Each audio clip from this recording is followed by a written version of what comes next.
네, 여러분 반갑습니다. 이번 시간에 우리가 함께 볼 분석은 평균 비교입니다. 평균 비교. 평균 비교에는 방법이 두 가지가 있습니다. 독립 집단 t-테스트, 대응 표본 t-테스트 두 가지 방법이 있습니다. 자, 먼저 평균 비교에 대한 이야기를 한번 해보기 전에 교재에 나와 있는 내용이죠. 특정 방식에 따라서 사용할 수 있는 방법들에 대한 얘기입니다. 자, 명목과 명목인 경우에는 빈도 분석, 교차 분석, 우리가 해봤죠. 카이 제곱 방식에 쓸 수가 있고요. 서열의 경우에는 빈도 분석도 사용할 수 있고 기술 통계 분석도 사용할 수가 있고요. 등가는 빈도, 기술 통계, t-테스트. 비율은 빈도, 기술 통계 모든 걸 다 사용할 수가 있죠. 자, 그렇다고 한다면 지금 우리가 살펴볼 t-테스트라고 하는 부분은 여기 나와 있는 바와 같이 웬만하면은 등간 이상에서 사용할 수 있는 방법이 t-테스트입니다. 근데 또 구분을 하셔야 될 부분이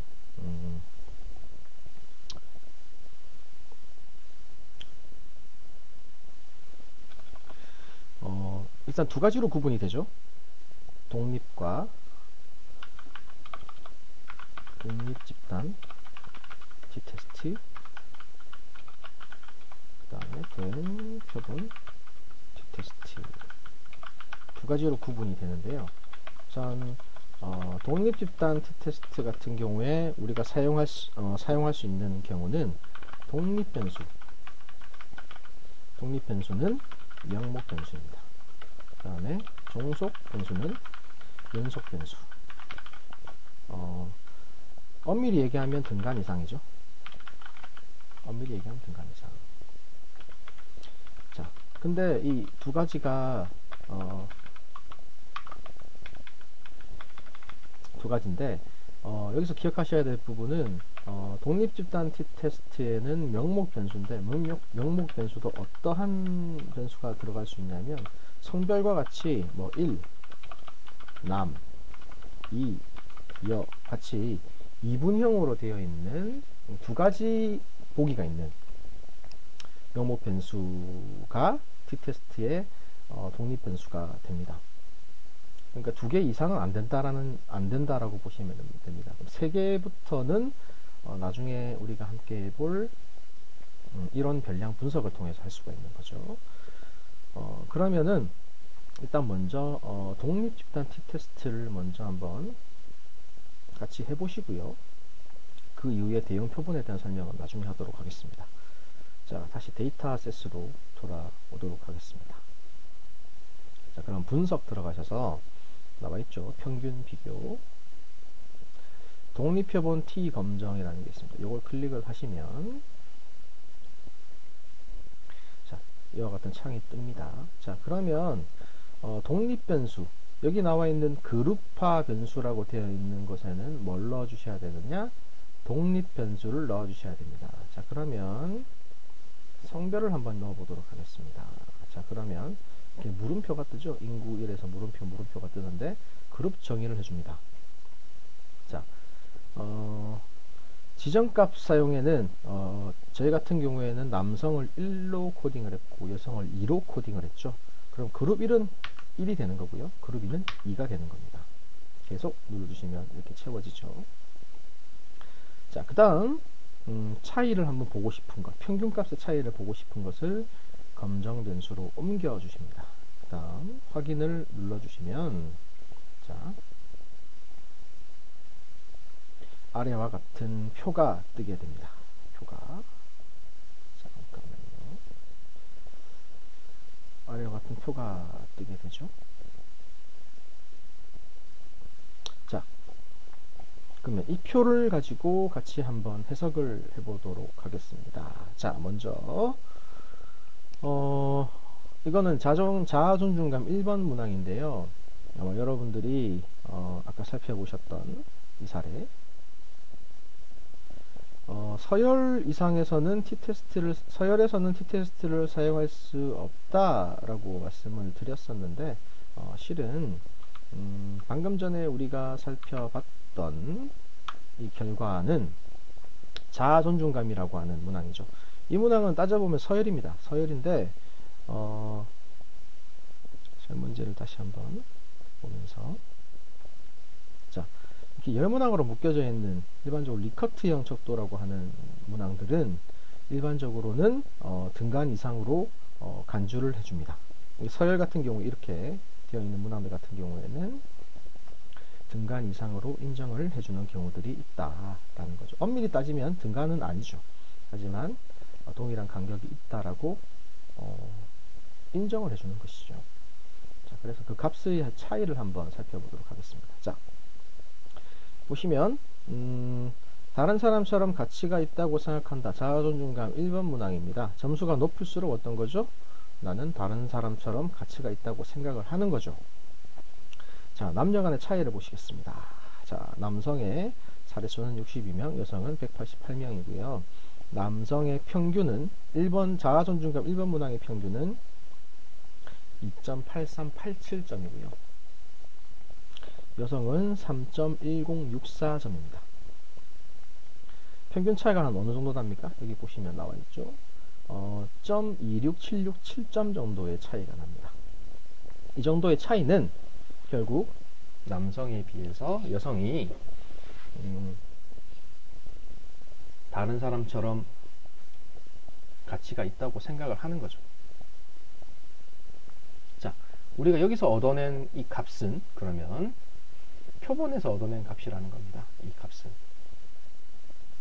자, 그런데 우리가 이런 설명적 연구를 하는 이유는 당연한 얘기입니다만, 표본에서 얻은 값을 모집단에 확대 적용할 수 있는가, 일반화에 대한 얘기죠. 그렇다고 한다면 이런 부분들을 통계의 검증 방법을 통해서 실제로 이것들이 여기서 얻어낸 값들의 차이가 통계적으로 유의한지 아닌지를 판별을 해야 모집단에 적용할 수 있는지 없는지를 판별할 수가 있는 겁니다. 자, 지금 우리가 살펴보고 있는 분석은 독립집단 t-테스트라는 것인데요. 왜 t-테스트냐라고 한다면 여기 나와 있는 t-값이 있죠. 이 말은 우리 일반적으로 이야기하는 정규 분포라고 하는 방식을 사용하는 것이 아니라 t-분포라고 하는 것을 사용하기 때문에 t-테스트라고 부른다. 이 정도만 좀 간단히 기억해 두시면 좋을 것 같습니다. 자, 그런데 지난번에 우리가 살펴봤던 카이 제곱에서는 유의 수준 값이 하나만 있었는데 두 개가 있죠. 상당히 좀 헷갈리실 겁니다. 자, 그러면 이제 여러분들이 독립집단 t-테스트 같은 경우에는 두 단계를 통해서 가설을 확인을 하셔야 됩니다. 자, 먼저 확인하실 때 제일 먼저 해야 되는 부분은 여기에 나와 있는 루빈의 등분산 검증이라는 것을 봐주셔야 됩니다. 자, F값은 봐주실 필요 없고요. 우리가 봐야 될 수치는 여기 나와 있는 유의 수준을 보셔야 됩니다. 제일 먼저 보셔야 되는 부분은, 자, 여기서 다른 사람처럼 가치가 있다고 생각한다의 등분산을 가정함과 등분산을 가정하지 않음이라는 게 있습니다. 등분산을 가정했다라는 얘기는 남성과 여성의 분산이 동일하다라는 의미입니다. 일반적으로 이런 두 집단 간의 차이를 확인을 하실 때 등분산이 가정되는 것이 가장 좋은 것이고요. 혹시 그렇지 않은 경우도 있긴 합니다만 일단 등분산이 가정되는 것이 좋은 것입니다. 자, 그러면 이 수치를 보고 뭐가 맞는지 어떻게 판별할 수 있느냐? 자, 보시면 여기 나와 있는 유의 수준이 0.250입니다. 자, 0.250이라는 얘기는 보시면, 자, 우리 지난 시간에 말씀드렸던 가설을 검증할 때 봐야 되는 p-value, 유의 확률 값이죠. 자, 이게 0.05보다 훨씬 더 큰 값입니다. 그죠? 그럼 별이 안 붙겠죠? 자, 별이 안 붙을 때는 뭘 보셔야 되느냐 하면 위에 있는 등분산을 가정함을 여러분들 보셔야 됩니다. 이게 유의 수준이 0.05보다 크면 위의 값을 보고요. 이게 0.05보다 작게 되면 아래를 보시면 됩니다. 아래의 유의 수준을 보시면 된다는 얘기죠. 자, 그러면 이 분석에서는 이게 0.05보다 크죠. 그러면 위에 있는 등분산의 가정함을 여러분들이 보셔야 되는데, 자, 그러면 여기서도 보셔야 될 부분은 뭐냐 하면 유의수준 양쪽이라고 하는 부분 0.020이죠. 이건 어떻습니까? 0.05보다 작죠. 그렇다라는 얘기는 연구가설과 연가설이 있을 때 연가설을 기각하고 연구가설을 채택해야 되는 상황이라는 겁니다. 자, 그러면 어떻게 얘기를 해볼 수 있느냐? 자, 자존감 1번 문항의 남성과 여성의 차이를 봤을 때 T값은 마이너스 2.348인데 P밸류가 0.05보다 작으므로 우리는 뭘 채택한다? 연가설이 아닌 연구가설을 채택한다. 연가설을 기각하고 연구가설을 채택한다 라고 보셔야 되는 겁니다.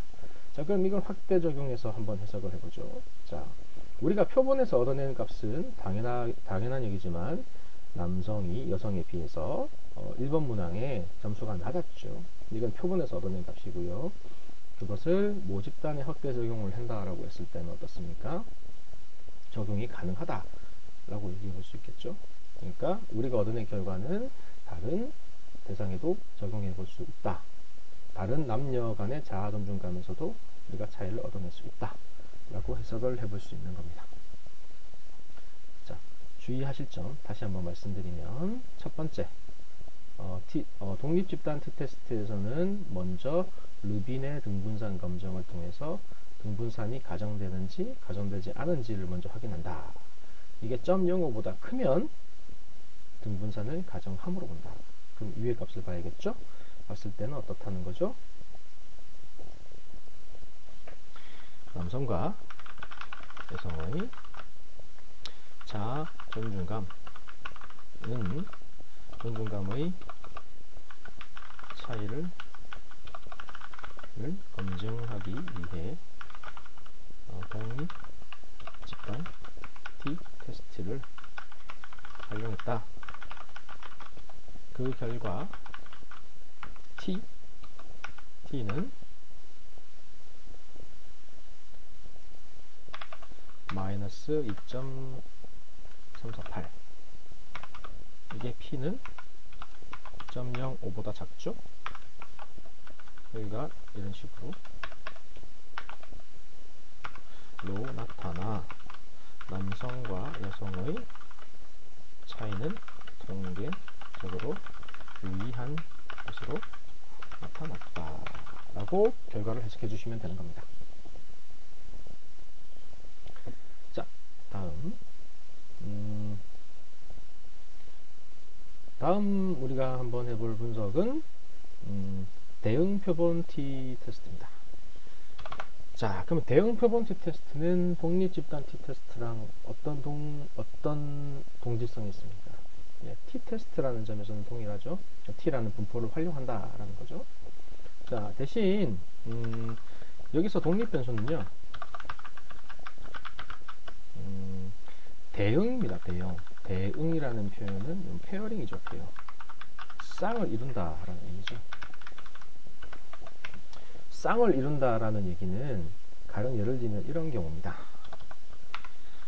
청소년들을 대상으로 성인지 감수성 프로그램을 우리가 실시했다, 복지관에서. 그러면은 이 성인지 감수성 프로그램의 효과성을 확인하기 위해서는 뭘 하겠습니까? 사전 검사를 하겠죠. 사전 검사를 해서 성인지 감수성 검사를 하겠죠. 그 이후에 처치를 합니다. 어떤 처치입니까? 프로그램이죠. 그 이후에 그럼 사후 검사를 하겠죠. 또 마찬가지로 성인지 감수성 테스트를 한다. 이런 경우입니다. 자, 그러면 이 두 개의 집단, 앞에 했던 검사와 뒤에 했던 검사는 동일한 대상으로 하겠죠. 그 동일한 대상이라는 게 이렇게 페어링이 된다라는 의미죠. 여기서 독립집단 T테스트에서 우리가 봤던 독립이라고 하는 얘기는 남과 여라고 하는 대상은 독립적인 집단이지 않습니까? 서로 상호간에 베타성이 있는 독립적인 집단. 그래서 또 이제 독립이라는 표현을 사용하는 거고요. 대응 표본은 페어링이 된다라는 의미입니다. 페어링. 그래서 사전검사, 사후검사. 동일한 사람이죠. 동일한 사람을 두 번 테스트하는 거죠. 테스트하는 것이. 이런 경우에 사용하는 것이 대응 표본 t-테스트다. 자, 그러면 실습 데이터를 가셔서, 자, 제가 이건 임의적으로 만들어 놓은 처치 전, 처치 후라고 하십시다. 자, 그러면 예를 들어서 이거는 프로그램 전 사전조사라고 합시다. 사전조사에서 성인지 감수성이라고 하죠. 그건 사후조사입니다. 성인지 감수성. 자, 분석을 한번 해보죠. 분석, 평균 비교해서 대응 표본 t-테스트라는 게 있습니다. 자, 그러면 여기서 우리가 확인을 해야 될 과정은요, 변수를 두 가지를 넣어 주셔야 된다는 겁니다. 그럼 먼저 뭘 넣어주는 게 좋을까요? 사전조사를 먼저 넣어주시고요. 그 다음에 사후조사를 뒤에 넣어주시면 이렇게 페어링이 됩니다. 나머지는 건드리실 것 없이 확인을 눌러주시면 어떤 결과가 나옵니까? 자, 다음과 같은 결과가 나오는 거죠. 자, 보십시다. 성인지 감수성이, 이거는 제가 사례를 잘못 선택한 것 같은데, 일단 성인지 감수성 점수가 낮을수록 좋다라고 얘기를 합시다. 자, 그랬을 때 사전조사에서는 3.0363점이 나왔습니다. 성인지 감수성이. 그럼 사후조사에서는 2.7863점이 나온 겁니다. 자, 그러면 낮은 성인지 감수성의 점수가 낮은 게 좋다라고 가정을 한다라고 했을 때는 점수 차이가 얼마가 나느냐? 대략 한 0.25 정도의 점수 차이가 나는 겁니다. 자, 그러면 우리는 뭐라고 얘기해 볼 수 있느냐 보십시다. 여기서 우리가 확인해야 될 것은 뭐냐면 유의 수준이라는 거죠. 자, 그럼 유의 수준 보시면 0.000이라는 수치가 나왔습니다. 그 얘기는 뭐냐? 자, 이거는 우리가 표본 내에서 얻어낸 결과죠. 그 결과를 모집단에 확대 적용할 수 있다라는 얘기입니다. 자, 그럼 이것도 같이 한번 해석을 해보죠. 자, 청소년들을 대상으로 이렇게 하죠. 땡땡 복지관에서 청소년들을 대상으로 성인지 감수성 프로그램을 실시했다. 성과는 프로그램의 효과성을 확인하기 위해 사전조사를 실시, 사전조사 값과 사후조사의 값에 대한 차이를 검증하기 위해 대응 표본 t-테스트를 이용했다. 그 결과 t는 4.075, p는 0.001이죠. 이런 경우는 별 3개죠. 별 3개. 결과로 나타나 성인지 감수성 프로그램의 효과성은 프로그램의 사전 검사와 사후 검사의 차이는 통계적으로 유의하였다 라고 해석을 해볼 수 있습니다. 네? 이번 시간에는 독립집단 t-테스트와 대응 표본 t-테스트 두 가지 분석을 한번 해봤습니다. 이상입니다.